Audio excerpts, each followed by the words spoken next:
Here are our garlic chives, and I wanted to show you how to expand your garlic chive patch. So this is a perennial vegetable that really can continue to grow for you pretty much indefinitely if you just give it a tiny bit of care. So what I like to do, it's spring, and this time of year I like to go ahead and thin and divide my garlic chive patch.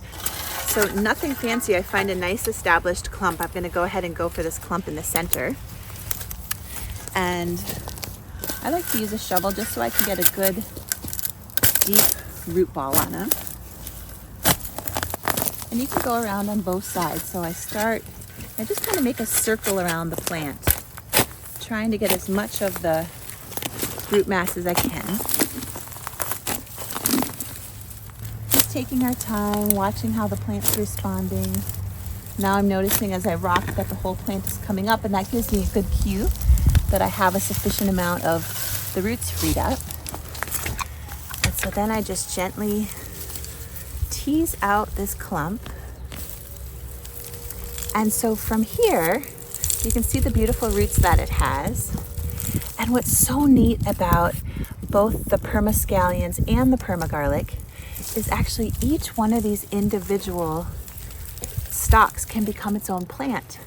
So if you just ever so gently tease this apart, again, take your time, just kind of let things fall where they may.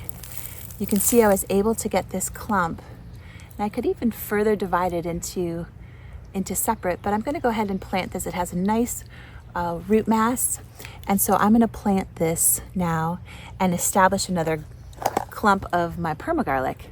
But what I like to do, what I wanted to show you a little tip is, before I plant it, I like to harvest, and I'll use what I harvest here for dinner. So that's great.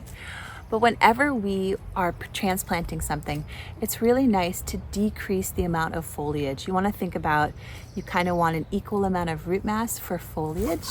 And so when we're dividing up our plants, it really helps the transplant process to reduce the stress of the amount of foliage on the top of the plant. So this is ready to go, and I can make out of this little tiny clump, I've got probably 3 to 4 individual plants that I'll plant out in my homestead. Hope that's helpful.